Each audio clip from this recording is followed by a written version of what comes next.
بسم اللہ الرحمن الرحیم۔ بقرعید ہم کیوں مناتے ہیں، اس بارے میں چلیے ڈیٹیل میں جانتے ہیں۔ حضرت ابراہیم علیہ السلام نے اللہ تعالیٰ سے دعا کی تھی، اے میرے رب، مجھے ایک بیٹا عطا کر جو صالحین میں سے ہو۔ اللہ تعالیٰ نے آپ علیہ السلام کی یہ دعا قبول فرمائی، مگر جب یہ قبول ہوئی تو آپ علیہ السلام بہت بوڑھے ہو چکے تھے۔ روایت کیا جاتا ہے کہ جب آپ علیہ السلام کے بڑے صاحبزادے حضرت اسماعیل علیہ السلام پیدا ہوئے تو آپ علیہ السلام کی عمر 80 سال سے زیادہ ہو چکی تھی۔ حضرت اسماعیل علیہ السلام حضرت ہاجرہ کے بطن سے تھے جو مصری تھیں۔ حضرت ابراہیم علیہ السلام کی پہلی بیوی حضرت سارہ ابھی تک بے اولاد تھیں۔ کلام پاک میں حضرت ابراہیم علیہ السلام کے بارے میں فرمایا گیا ہے، یاد کرو کہ جب ابراہیم علیہ السلام کو اس کے رب نے چند باتوں میں آزمایا اور وہ ان سب میں پورا اتر گیا تو اللہ تعالیٰ نے فرمایا کہ میں تجھے سب لوگوں کا پیشوا بنانے والا ہوں۔ سورہ البقرہ۔ جن چند باتوں کا یہاں ذکر ہے یہ وہ آزمائشیں ہیں جن میں سے حضرت ابراہیم علیہ السلام کو حق کی راہ میں گزرنا پڑا اور جن میں وہ خدا کی مہربانی سے پورے اترے۔ ان آزمائشوں میں سے ایک آزمائش یہ تھی کہ جو بچہ اتنی آرزوؤں اور تمناؤں کے بعد ملا تھا اسے اور اس کی ماں کو عرب کے ایک لقودق صحرا میں چھوڑ آنے کی ہدایت ہوئی، اور حضرت ابراہیم علیہ السلام نے سر تسلیم خم کرتے ہوئے اس فرمان کی تعمیل کی۔ اس صحرا میں نہ پانی تھا نہ کھانے کے لیے کوئی شے۔ حضرت ابراہیم علیہ السلام نے چمڑے کا ایک تھیلا جس میں کھجوریں تھیں اور پانی کا ایک مشکیزہ حضرت ہاجرہ کو دیا اور خود واپس آنے لگے۔ صحیح بخاری میں اس واقعے کے بارے میں ایک حدیث بیان ہوئی ہے جس سے پتہ چلتا ہے کہ حضرت ہاجرہ نے آپ سے دریافت فرمایا کہ کیا آپ کا ہمیں اس طرح اس سنسان بے آب و گیا وادی میں چھوڑ کر چلے جانا خدا کے حکم سے ہے؟ تو آپ علیہ السلام نے فرمایا کہ ہاں۔ اس پر وہ نیکوکار خاتون بولیں کہ اگر یہ بات ہے تو پھر خدا تعالیٰ ہمیں ضائع نہیں فرمائے گا، اور پھر وہ آ کر بچے کے پاس بیٹھ گئیں۔ حضرت ہاجرہ بچے کو دودھ پلاتی رہیں اور مشکیزے کا پانی پیتی رہیں، مگر جب پانی ختم ہو گیا تو پھر بہت پریشانی لاحق ہو گئی۔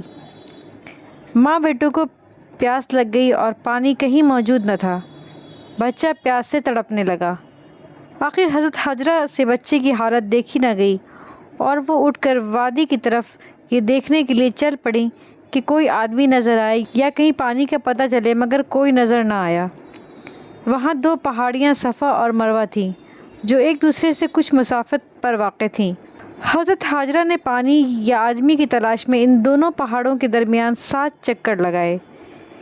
ان نیک بی بی نے اپنی اس مصیبت کے وقت دونوں پہاڑیوں کے درمیان جو 7 چکر لگائے تھے اسی کی یاد میں اب ہر حاجی جو بیت اللہ کا حج کرنے جاتا ہے ان پہاڑوں کے درمیان 7 پھیرے کرتا ہے۔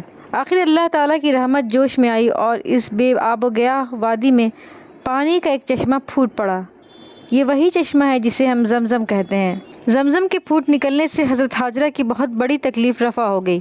آپ زمزم کا پانی پیتی رہیں اور بچے کو دودھ پلاتی رہیں۔ کچھ مدت اسی طرح گزری تھی کہ خدا کی مہربانی سے وہاں انسان بھی آ گئے۔ عرب کے جنوب کا ایک قبیلہ جس کا نام بنو جرم تھا صحرا میں سفر کرتے ہوئے اس جگہ سے کچھ فاصلے پر ٹھہرا جہاں حضرت ہاجرہ بچے کو لے کر بیٹھی تھیں۔ ان میں سے کچھ لوگ پانی کی تلاش میں ادھر آ نکلے۔ جب انہوں نے پانی دیکھا تو انہوں نے حضرت ہاجرہ سے کہا کہ اگر آپ اجازت دیں تو ہم یہاں ٹھہر جائیں۔ حضرت ہاجرہ نے اجازت دے دی تو قبیلہ بنو جرہم نے وہاں رہنا شروع کر دیا، اور ان لوگوں نے دیکھا کہ حضرت ہاجرہ بہت ملنسار تھیں۔ اسی طرح لقودق سنسان وادی میں اللہ کی مہربانی سے پہلے 2 انسان آئے، پھر پانی آیا، پھر ایک قبیلے کا قبیلہ آ کر وہاں سکونت پذیر ہو گیا۔ حضرت اسماعیل علیہ السلام اور ان کی والدہ اسی وادی میں زندگی گزارتے رہے، اور حضرت اسماعیل علیہ السلام بنو جرہم ہی کے درمیان پلے بڑھے اور ان لوگوں سے انہوں نے عربی زبان سیکھی۔ حضرت ابراہیم علیہ السلام بھی وقتاً فوقتاً بیوی اور بچے کو دیکھنے کے لیے یہاں آتے رہے۔ قربانی۔ جب حضرت اسماعیل علیہ السلام کی عمر اندازاً 13 برس کی ہوئی تو اللہ تعالیٰ نے ایک اور معاملے میں حضرت ابراہیم علیہ السلام کی آزمائش فرمائی، اور حضرت ابراہیم علیہ السلام اس آزمائش میں بھی پورے اترے۔ حضرت ابراہیم علیہ السلام نے خواب میں دیکھا کہ میں اپنے بیٹے کو ذبح کر رہا ہوں۔ چونکہ انبیاء کے خواب سچے ہوتے ہیں اس لیے اس خواب کا مطلب یہی تھا کہ حضرت ابراہیم علیہ السلام کو اللہ کی راہ میں اپنے اکلوتے بیٹے کو قربان کر دینے کا حکم صادر فرمایا جا رہا ہے۔ حضرت ابراہیم علیہ السلام نے اپنے اس خواب کا ذکر حضرت اسماعیل علیہ السلام سے کیا تو انہوں نے بھی اس خواب کا یہی مفہوم لیا کہ اللہ تعالیٰ قربانی کا حکم دے رہے ہیں۔ لہٰذا وہ بے تکلف بولے، ابا جان، جو کچھ آپ کو حکم دیا جا رہا ہے اسے کر ڈالیے، آپ انشاءاللہ مجھے صابروں میں پائیں گے۔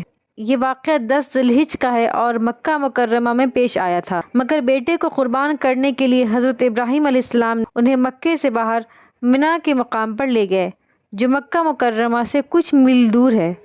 پھر آپ علیہ السلام نے بیٹے کو پیشانی کے بل پر زمین پر ڈال دیا اور اسے خدا کی راہ میں قربان کرنے کو تیار ہو گئے، مگر قبل اس کے کہ حضرت اسماعیل علیہ السلام ذبح ہوتے، خدا کی طرف سے ندا آئی، اے ابراہیم، تو نے خواب سچا کر دکھایا۔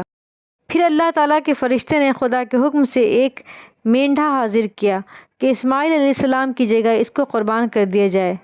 چنانچہ اللہ تعالیٰ نے حضرت اسماعیل علیہ السلام کی جان بخشی اور ان کی جگہ مینڈھا ذبح کر دیا گیا۔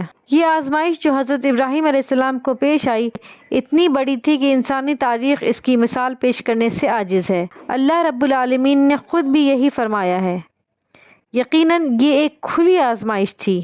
جب حضرت اسماعیل علیہ السلام اس آزمائش میں بھی پورے اترے تو اللہ تعالیٰ نے اس واقعے کو یادگار بنا دیا اور آج تک اس بے مثال قربانی کی یاد میں 10 ذی الحجہ کو قربانی دی جاتی ہے اور قیامت تک دی جاتی رہے گی۔ Thanks for watching. Don't forget to like, comment, share and subscribe to